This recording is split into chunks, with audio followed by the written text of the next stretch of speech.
Hey guys, Megan here. I'm Stephanie.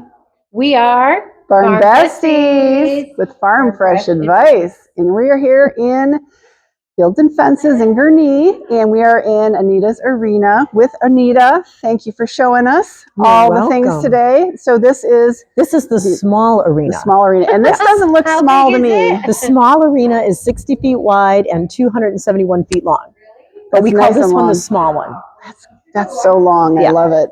So it's long enough that we can put a round pen down at the south end, and it's a 60-foot round pen. We can use it for lunging. We can use it for turnout for a horse that needs limited space.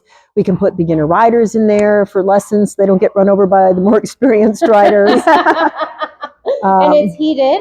It's heated. It has 2 suspended gas-forced air units. And it feels warm in here, so it feels like it would retain your heat well and be comfortable in winter. Yeah, it definitely helped to put in the drop ceiling. You'll see above us here where it's open, so all the heat goes up. Yeah. But down there's actually a funny story on how that happened.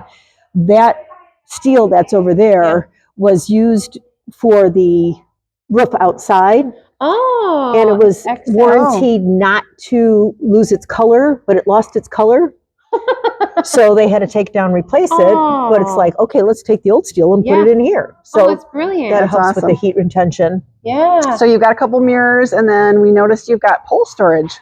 Yeah, we just put the poles on the wall. It's an easy place to get them out of the way when we're dragging. Yeah, that's so nice. And then nice lighting, and you've got a little section. What do you lock up here? Behind Mr. Cameraman. This is where we put our parents. So if they're coming to watch their child's lesson, they can sit there, or they can sit in the viewing room behind it. Yeah, if it's chilly and they're cold, or maybe they want to be eating. But some of them want to be directly where the action is, so we've got a fenced off area here for them. Yeah, that's nice. You also have an amazing viewing room, which we did take video in. Yep. I love your 2 viewing stories. rooms. Yeah. Because I mean, the upper one you can host studies. You know, we did the L program there. The L program. How many does that seat? A lot. Oh, like 30, 50 people. Yeah, that's amazing. We had a big group. Yeah. The time that we were here. Yeah. Yeah, and then down below you have a couch. We can sit. Got kitchen. Got the bathroom. Food. All that. I think it's amazing. Yeah, that's fantastic. Both are heated and air conditioned, so it's comfortable in the winter and in the summer.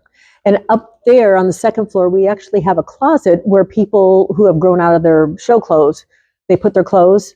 And so other generations coming up can go up there and see if there's something that fits them. We're cleaning out the closet right now, so it's kind of messy up there. But fun. Oh, that's cool. And it's connected to all the barns. That's also everything's really all under one roof. Yeah, that's fantastic. So your footing. Let's talk about the base and the footing in here. This looks like sand. What's below the sand? What was the base? This was originally a clay base when I bought the barn, and we don't like the clay base because it rolls. It doesn't stay even. You think about your art class. Making clay is moldable. Yep. So it moves around, and stones pop up through it too. True. Constantly, they're coming up through the ground. So at one point we put crushed granite in here. Crushed granite?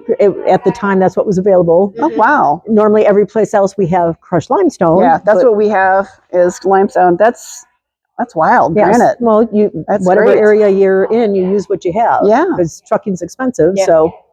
So after the granite got as hard as a rock, then torpedo sand goes up on top of that. And then you water this the same way the other rings. You got your big water.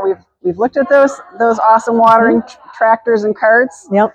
And how often do you, since we are enclosed, it's not outside, how often do you have to water? Well, this winter we didn't water at all because we put mag flakes in. So they're expensive. We do the same. But but you don't have to water. And you don't have to water.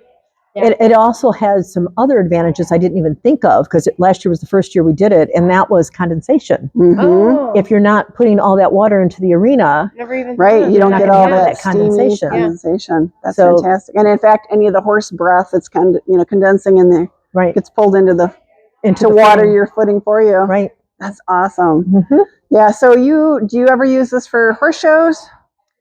This would be the warm-up ring for a winter horse show. Okay. It's also an outdoor ride or an outdoor turnout. So like if it's icy outside or if it's raining outside and we need a place to turn out the horses from 7 to 3:30 every day, we would use this to turn out the horses inside so they at least get some exercise. Okay. It's just till 3:30 and then horses all go back in for dinner? Then, well, the horses all get ready for lessons. Oh. So at 3:30, they'll come in, they'll drag it, and then lessons start. Nice. Nice. Well, this is great. And then we saw you've got a nice, I love how tall your mounting block is. Yeah. Getting on the tall horses. One of our boarders here made that. Yeah, that's great. And I see hooks Yeah, I see hooks, Coats. and coolers. Sure. Yeah, lunge I can't lines get and all enough the hooks. things. I love me some hooks. Megan likes her hardware. Yes. Yes, I do. Well, this is great. Thank you so much. Well, we got lots and lots more to show you guys. Hit the subscribe and follow us for more videos on Fields and Fences here. See you on the next video. Bye, everybody. Bye, guys.